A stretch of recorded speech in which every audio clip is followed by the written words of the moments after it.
আসসালামু আলাইকুম। M teaching পয়েন্টে তোমাদের স্বাগতম। আজকের ক্লাসে অষ্টম শ্রেণীর গণিত বইয়ের চতুর্থ অধ্যায় ক্ষুদ্র সঞ্চয়ে ভবিষ্যৎ করি এর ৭৭ পৃষ্ঠা থেকে শুরু করব।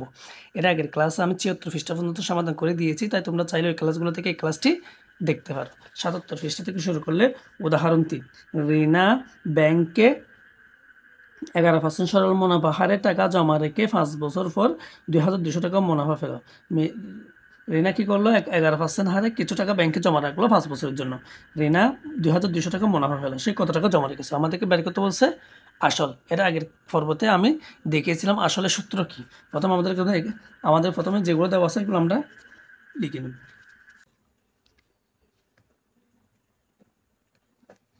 এখানে মুনাফার হার আমরা লিখতে পারি কি? মুনাফার হার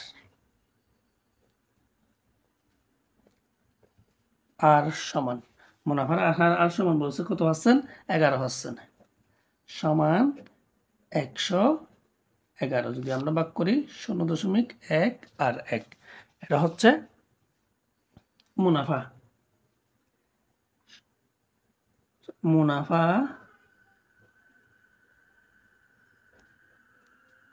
আয় সমান 2200 টাকা। সময় n সমান 5 বছর। 5 বছর অর্থাৎ আমরা এখানে যে কাজটা করলাম প্রশ্ন থেকে দেখে দেখে লিখে নিলাম। অর্থাৎ কি, মুনাফার হার দেওয়া আছে 11%, সময় দেওয়া আছে 5 বছর, মুনাফা দেওয়া আছে এবং আমরা বের করতে পারছি কত টাকা জমা আছে, অর্থাৎ আসল। আমরা লিখব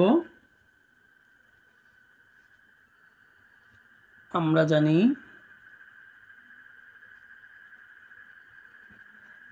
জানি মুনাফা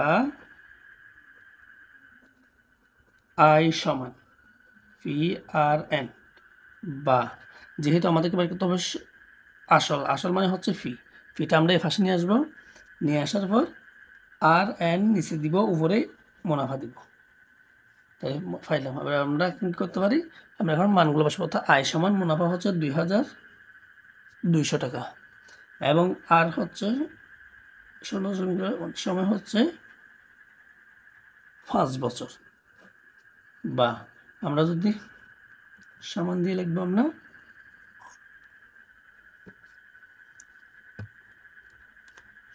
0 গুণ 5।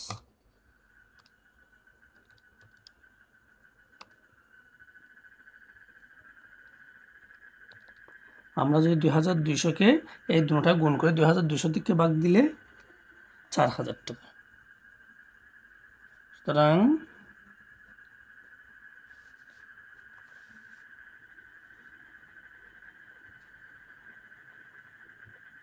আসল 4000 টাকা। অর্থাৎ 4000 টাকা ব্যাংকে জমা রাখলো। অন্তর হবে 4000 টাকা। আমাদের বলছে কি সে কত টাকা ব্যাংকে জমা রাখলো। আমাদেরকে চাইছে সে কত টাকা ব্যাংকে জমা রেখেছিল। সে 4000 টাকা ব্যাংকে জমা রেখেছিল।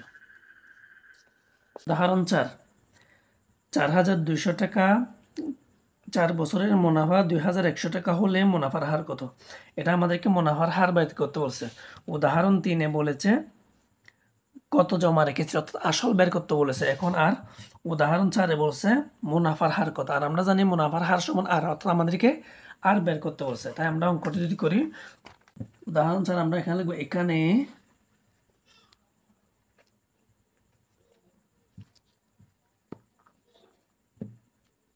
এখানে আসল ফি সমান, আসলকে প্রকাশ করতে হয় ফি দিয়ে 4200 টাকা। 4200 টাকা সময় n সমান, সময়কে প্রকাশ করতে হয় n দিয়ে 4 বছর। মুনাফা আয় সমান, মুনাফাকে প্রকাশ করতে হয় আয় দ্বারা 2100 টাকা। এখন আমরা লিখব আমরা জানি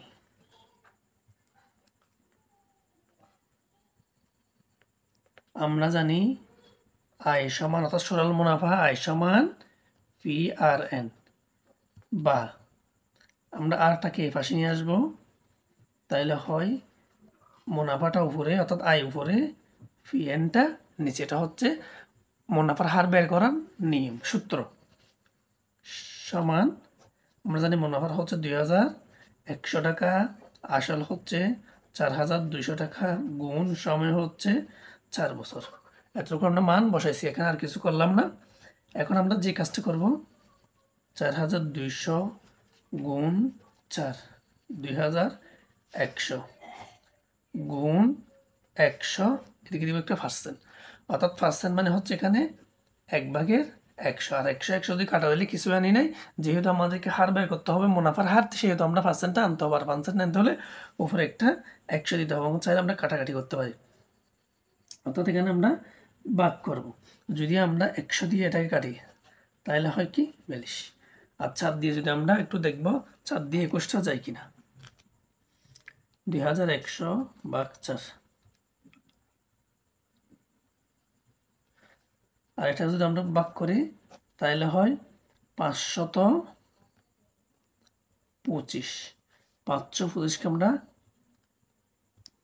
42 12.5 দিয়ে যদি ভাগ করি, অর্থাৎ এই 42 দিয়ে যদি 525কে কাটো তাহলে আসবে 12.6, 12.6, তাহলে লিখতে হবে মুনাফার হার 12.6%, 12.5%, 6 না, এটা হবে 5%।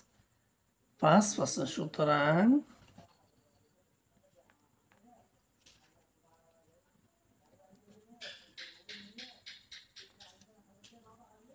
মুনাফার হার 12.5%। মুনাফার হার হচ্ছে আমাদের কাছে মুনাফার হার বের করতে হলে আমরা খুব সহজে এভাবে বের করতে পারবো। আর তোমরা চাইলে 2100 গুণ 100, এটা পর 4200 ভাগ গুণ 400, এটা দিয়ে এটাকে সরাসরি যদি ভাগ করে তাও এই মানটা আসবে। আশা করি তোমরা এতটুকু বুঝেছো। এখন আমরা 78 পৃষ্ঠা নিয়ে আলোচনা করব। উদাহরণ 5, 11% হারে 44,000 টাকা কত বছরে মুনাফা 12,100 টাকা হবে। বলছে কি মুনাফার হার হচ্ছে 11%, আসল হচ্ছে 44,000 টাকা এবং মুনাফা হচ্ছে 12,100 টাকা। বলছে কত বছরে, আমাদেরকে বছর, আর আমরা জানি বছর মানে হচ্ছে কি এন, তাই আমরা প্রথমে লিখতে পারি উদাহরণ 5। উদাহরণ 5 প্রথমে আমরা এখানে দিয়ে আর সমান মুনাফার হারটা লিখবো 11%, পি সমান লিখবো 44,000 টাকা, আই সমান লিখবো 12,100 টাকা। এখানে আসল পি সমান 44,000 টাকা, মুনাফার হার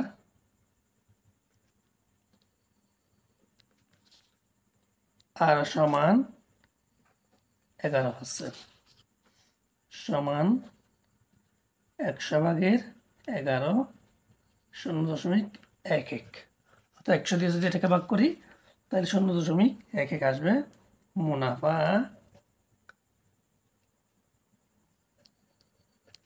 আই সমান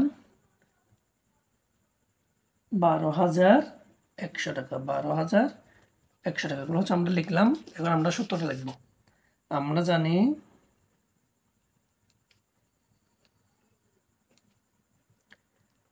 জানি মুনাফা হচ্ছে আই সমান পি আর এন, এটা হচ্ছে সূত্র সরল মুনাফা, বা আমাদের যেহেতু বছর লাগবে আমরা এনটা এদিকে রাখবো, উপরে হবে আই মুনাফা, নিচে হবে পি আর সমান মুনাফা হচ্ছে 12,100 টাকা, আসল হচ্ছে 44,000 টাকা, আর মুনাফার হার হচ্ছে 0.11। এই দুটোটা গুণ করে যদি ভাগ দিই তাহলে মান আসে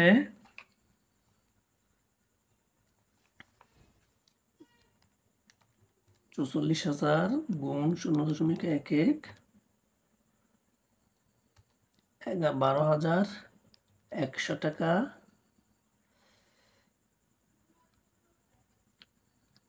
40,000 গুণ 0.11, 12,100 ভাগ আনসার 2.5 বছর, 5.5 আছে। অর্থাৎ আমরা লিখতে পারি কি 2 বছর 6 মাসে 2 বছর 6 মাসে মুনাফা 12,100 টাকা হবে, অর্থাৎ 2 বছর 6 মাসে মুনাফা 12,100 টাকা। যেহেতু 2.5 মানে বোঝা যাচ্ছে কি 2.5 বছর, অর্থাৎ 2 বছর 6 মাস, সেজন্য আমরা লিখতে পারি কি 2 বছর 6 মাসে মুনাফা 12,100 টাকা। মুনাফা কিন্তু 2.6 বছর, 2.5 বছর, আমরা লিখতে পারি 2.5 বছর মানে হচ্ছে কি 2 বছর 6 মাস। উপরের উদাহরণ থেকে সহজেই সরল মুনাফার হিসাব করা যায়, কিন্তু শান্তার সঞ্চয়ের ভিত্তিতে 1 বছরে কত সরল মুনাফা পাওয়া যাবে? লক্ষ্য করো, শান্তার প্রথম কিস্তি 200 টাকা 1 বছর বা 12 মাস ব্যাংকে জমা থেকেছে, কিন্তু দ্বিতীয় কিস্তির 200 টাকা 11 মাস ব্যাংকে জমা থেকেছে। এভাবে পরের কিস্তির টাকাগুলো আরও কম সময়ে ব্যাংকে জমা থেকেছে। ব্যাংকে সরল মুনাফার হার 7% হলে শান্তা কি তার মোট সঞ্চয়ের পুরো টাকার উপর 7% মুনাফা পাবে? কি মনে হয় তোমার? তোমার উত্তর যুক্তিসহ লেখা। বলছে কি সব টাকার উপর সঞ্চয় কি সব টাকার উপর শান্তা কি 7% মুনাফা পাবে? আমরা লিখব না, এখানে লিখতে পারো তোমরা, অর্থাৎ এই ঘরটাতে তোমরা অবশ্যই এই ঘরটাতে তোমরা লিখবে না, পাবে না, পাবে না। কারণ শান্তার সম্পূর্ণ টাকা